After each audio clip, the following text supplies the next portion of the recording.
What's up guys? Hello my teens and queens. It's me, your little big sis.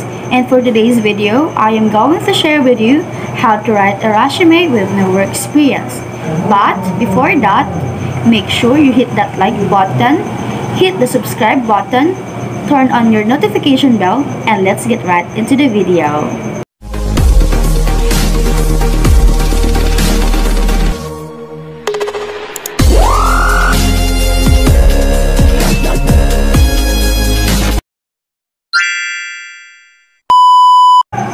You're about to write a resume with no work job experience, which suggests you haven't had much experience writing a resume at all. But don't worry, it's much easier than you think. You simply need to follow the steps to create each section of your job application. So, the first thing you want to start with is to start with your resume header. Your resume header includes your personal and contact information and your resume statement. In your contact information section, you want it to have your first and last name. You want it to include your phone number and your email address. Now, listen to me guys. Please, make sure to use a professional sounding email address. Go ahead and just put your first name and last name on email.com, nothing more and nothing less. Just for example.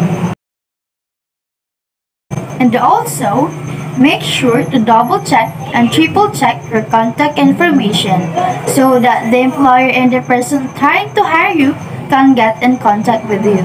Because if not, and you have a typographical error in your phone number, they can contact you and you might lose the job opportunity you're trying hard to get in.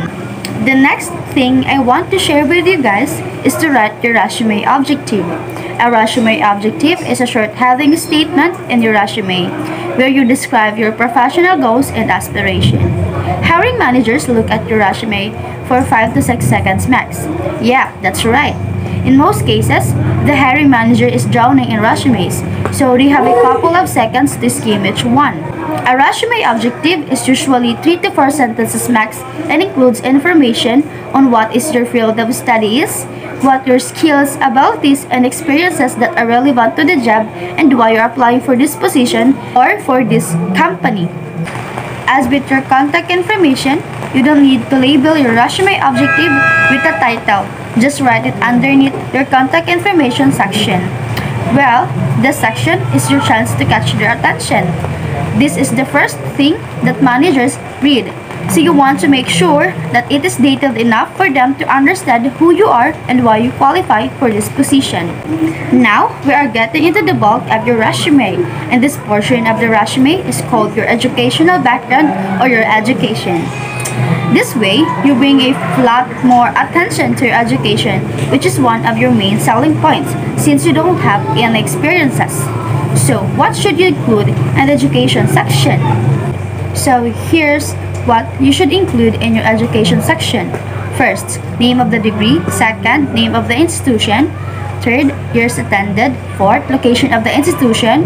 Fifth, GPA or your grade point average. Sixth, your honors. Seventh, relevant coursework. And lastly, exchange programs, which is optional. As a general rule, if you studied at a prestigious university, you can add the name of this institution before the degree. This way, you will catch the recruiter's attention faster. Now that you've listed your education, it's time to fill that work experience gap in your resume. You aren't still worried about your lack of experience. Right here are 4 options you can use instead. Have you done an internship that is relevant to the position you are applying for? Now is the time to mention it.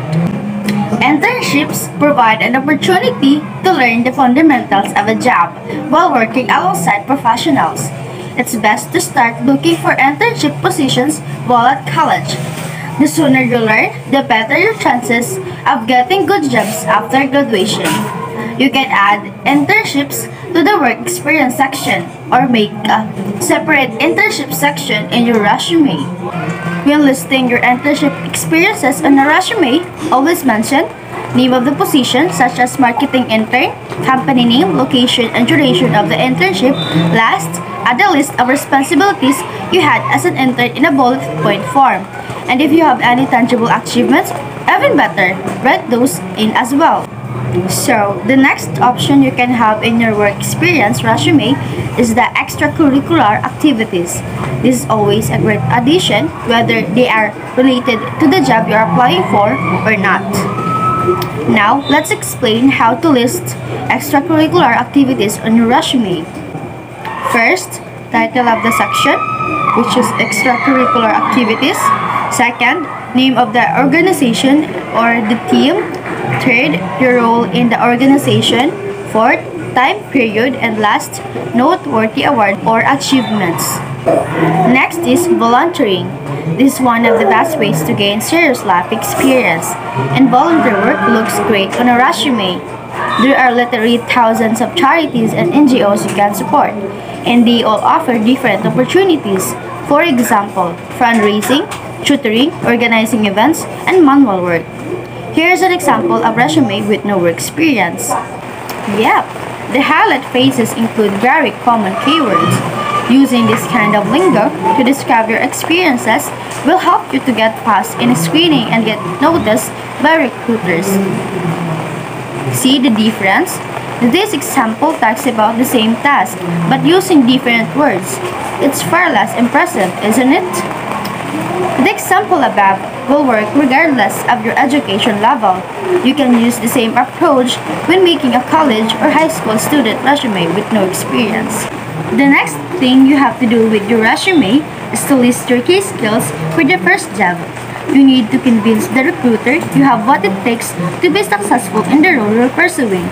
Since you have little or no work experience, you must give your skills as much prominence as possible. There are two types of skills you can include on your no work experience resume: soft skills and hard skills. What's the difference? Soft skills are attributes or habits that describe how you work. They are not specific to a job but indirectly help you adapt to the work environment. For example, teamwork, responsibility, leadership, creativity, and etc. Hard skills, on the other hand, refer to specific tools, technical knowledge, and training and other work-specific skills. They apply directly to the job. Technical writing, financial accounting, marketing skills, and etc. are all examples of hard skills. So which of these skills should you include? That depends on a lot of factors. But as someone with no experience, you should opt more for hard skills, and the relevant skills you'll choose to list will likely depend on the job, but might include analytical skills, creative thinking skills, cross-functional collaboration skills, interpersonal skills, leadership, management, marketing skills, motivation, oral and written communication, organizational, presentation skills, proactive attitude, rapport building, soft skills, strong working ethics, teamwork, quick learning, research Microsoft Office products, work, and etc.